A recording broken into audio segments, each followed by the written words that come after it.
शैतान को जहन्नम में कहाँ रखा जाएगा? और क्या आप जानते हैं कि शैतान फरिश्ता नहीं था, बल्कि एक जिन था जो आग से पैदा हुआ था, लेकिन ये फरिश्तों के साथ रहता था। शैतान अल्लाह ताला के दरबार में बुलंद दर्जे पर फाइज था। हजरत काब बिन अहबार रजिया अल्लाहु अन्हु का बयान है कि शैतान 40,000 साल तक जन्नत का खजांची रहा, 80,000 साल तक फरिश्तों का साथी रहा, 20,000 साल तक फरिश्तों को वाइज करता रहा, 30,000 साल तक अल्लाह के करीबी फरिश्तों का सरदार रहा और 14,000 बरस तक अर्श का तवाफ करता रहा। पहले आसमान में उसका नाम आबिद था, दूसरे आसमान पर उसका नाम जाहिद था, तीसरे आसमान पर उसका नाम आरिफ था, चौथे आसमान पर उसका नाम वली था, पांचवें आसमान पर उसका नाम तकी था, छठे आसमान पर उसका नाम खाजिन था और सातवें आसमान पर उसका नाम इजाजिल था और लोहे महफूज में उसका नाम इब्लीस लिखा हुआ था। शैतान अपने अंजाम से गाफिल और खात्मे से बेखबर था। जब अल्लाह ताला ने हजरत आदम अलैहिस्सलाम को सजदा करने का हुक्म दिया तो शैतान ने इनकार कर दिया और हजरत आदम अलैहिस्सलाम की तहकीर और अपनी बड़ाई का इजहार करके तकब्बुर किया।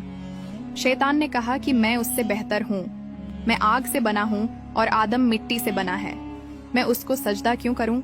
उसी जुर्म की सजा में अल्लाह ताला ने शैतान को दोनों जहानों में मलून करार दे दिया और उसकी पैरवी करने वालों को जहन्नम में अजाब का मुस्तहक बना दिया।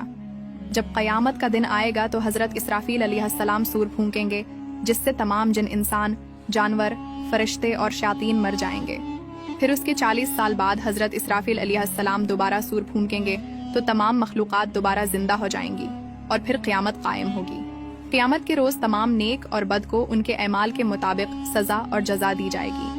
अब बात करते हैं कि शैतान को जहन्नम में कहाँ रखा जाएगा। जहन्नम के 3 तबकात होंगे। पहले तबके में मुनाफिकीन होंगे, दूसरे तबके में वो लोग होंगे जो शैतान के पैरोकार होंगे और उसके पीछे चलने वाले होंगे। बरूज़ क़यामत शैतान इनसे भी भागेगा और ये कहेगा कि क्या मैंने कहा था कि मेरी पैरवी करो, आज मैं खुद को नहीं बचा सकता तो तुम्हारी क्या मदद करूंगा। जहन्नम में ऐसे लोगों का इमाम और सरदार शैतान होगा। तीसरे तबके में आम जाहिल कुफार होंगे, ऐसे कुफार जिन तक इस्लाम का पैगाम तो पहुंचा, लेकिन जहालत और उनकी जिद ने उन्हें इस्लाम से दूर रखा और वो दायरा इस्लाम में दाखिल नहीं हुए। दोस्तों, कुरान और हदीस में अल्लाह ताला ने शयातीन से बचने के कुछ तरीके बताए हैं। जैसा कि एक हदीस में जिक्र आता है कि जब कोई शख्स सोकर उठे तो वजू करे और 3 मरतबा नाक झाड़े, क्योंकि शैतान रात भर उसकी नाक के नथने में बैठा रहता है, जिससे आदमी पर सुस्ती गालिब आ जाती है। बस नाक झाड़ने से वो सुस्ती दूर हो जाती है। एक और हदीस में हुजूर अकरम सल्लल्लाहु अलैहि वसल्लम ने फरमाया कि जब गुस्सा आए तो आऊज़ु बिल्लाहि मिनश शैतानिर रजीम पढ़ लिया करो। एक और जगह आप सल्लल्लाहु अलैहि वसल्लम ने फरमाया कि जिस घर में सूरह अल बकरा पढ़ी जाती है वहाँ शैतान दाखिल नहीं होता। एक और हदीस में आप सल्लल्लाहु अलैहि वसल्लम ने फरमाया कि बुरा ख्वाब शैतान की तरफ से होता है। अगर कोई बुरा ख्वाब देखे तो बाएं जानिब थू थू करके शैतान के शर से अल्लाह की पनाह मांगे। इस अमल से शैतान उसे कोई नुकसान न पहुंचा सकेगा। अल्लाह ताला से दुआ है कि वो हमें शैतान के शर से महफूज रखे।